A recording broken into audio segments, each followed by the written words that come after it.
Good morning, students. In the last class, we have done with the reading comprehension. So now we are going to see the animated video of this lesson, that is just before recess. So unit number 3, section B, just before recess, and it is written by James Van Pelt. So just before recess is a science friction. Friction means it's an imaginary, and it is also short story by James Van Pelt. In this story, it is about a boy who finds a sun in his school desk. Okay, so it's all about a boy who finds a sun in a school desk, and the name of the boy was Parker. So the name of the boy is Parker. So he found the sun in his school desk. Parker likes having a sun in his desk because it keeps his arms and legs warm. So for this boy Parker, the sun that he found in his desk, it was a fun object for him. So in the lesson, we will be finding what happened, how we found the sun, and how the Parker enjoyed with the sun. So we will be going through this lesson, that is just before recess. So before going to this lesson, so let us see the animated video of this lesson. Okay. He fed it gravel and twigs, and once his gum when it lost its flavor. The warm varnished desktop felt good against his forearms, and the desk's toasty metal bottom kept the chill off his legs. Today, Mr. Earl was grading papers at the front of the class, every once in a while glancing up at the third graders to make sure none of them were talking or passing notes or looking out of the window. Parker would quickly shift his gaze down to his textbook, so Mr. Earl would not give him the glare, a sure sign that Parker's name would soon go up on the board with the other kids who had lost their lunch privileges for the day. He could feel Mr. Earl's attention pass over him like a searchlight. Slipping a pebble out of his pocket, Parker carefully lifted his desktop a quarter of an inch and slipped the rock in. It made a tiny clink when it dropped to the bottom. He leaned the desk away from him until he heard the pebble roll towards the sun, followed by the tiny hiss that meant the rock had vanished into it. 2 days ago, he had opened his desk to put his lunch in, but instead of the pencil box, tissue box, and books he expected to see, a cloud swirled in the space. At its center was a dull, pulsing red glow. He shut the desk and looked around to see if anyone else had noticed. An hour later, the dusty swirl in his desk had contracted to a bright spot in the middle. He cautiously moved his hands towards it. At first, he felt only the heat, but when he got within a few inches, the skin of his palm began to sting, like the flesh was pulling away. He snatched his hand back and then tried a pencil. When the point moved close enough, the pencil tugged towards the sun. It then snapped out of his fingers into the tiny light, brightening it slightly in the process. Now, the sun was as large as a golf ball. When Parker rolled a marble across his desk, its path would curve towards the sun within, sometimes circling several times before resting exactly above it. "Parker," Mr. Earl said, "your reading group is waiting for you."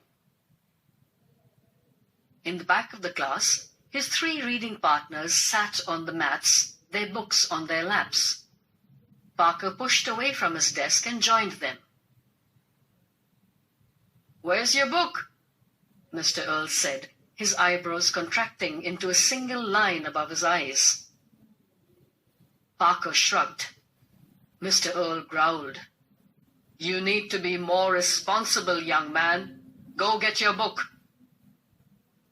The other students looked on, relieved that Mr. Earl's attention was on Parker and not on them.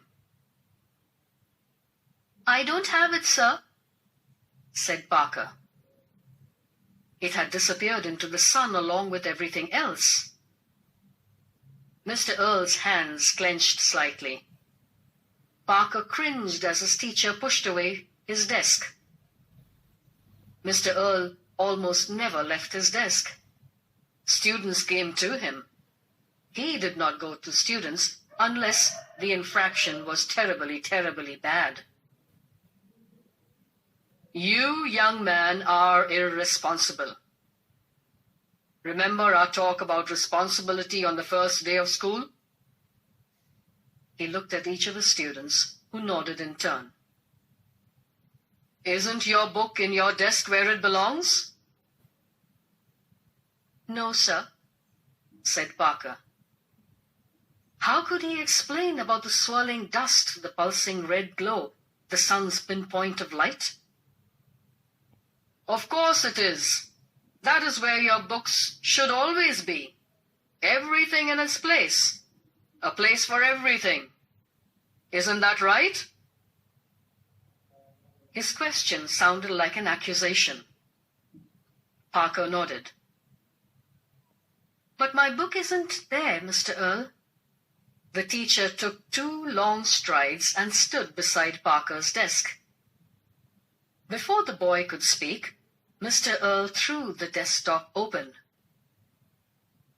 For a second, he stared into it. A white glow reflected off his face. "What is this?" he said, as he reached towards the brightness. "Careful, Mr. Earl," Parker started to say, but it was too late. The teacher screeched before lurching against the desk.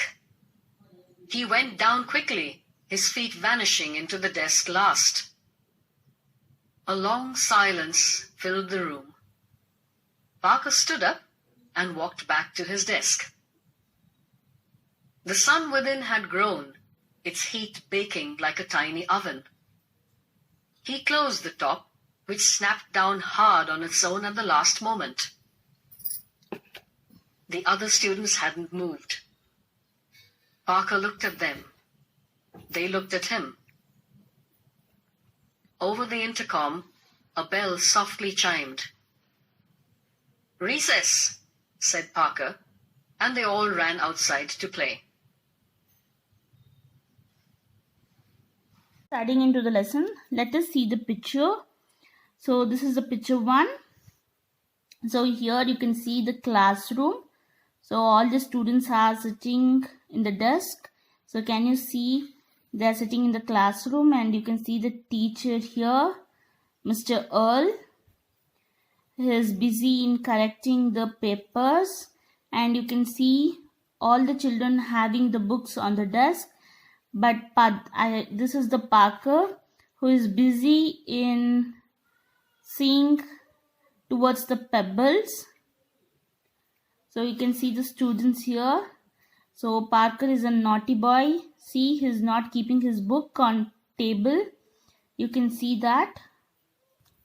So now read this interesting story about a boy who finds a small sun inside his school desk.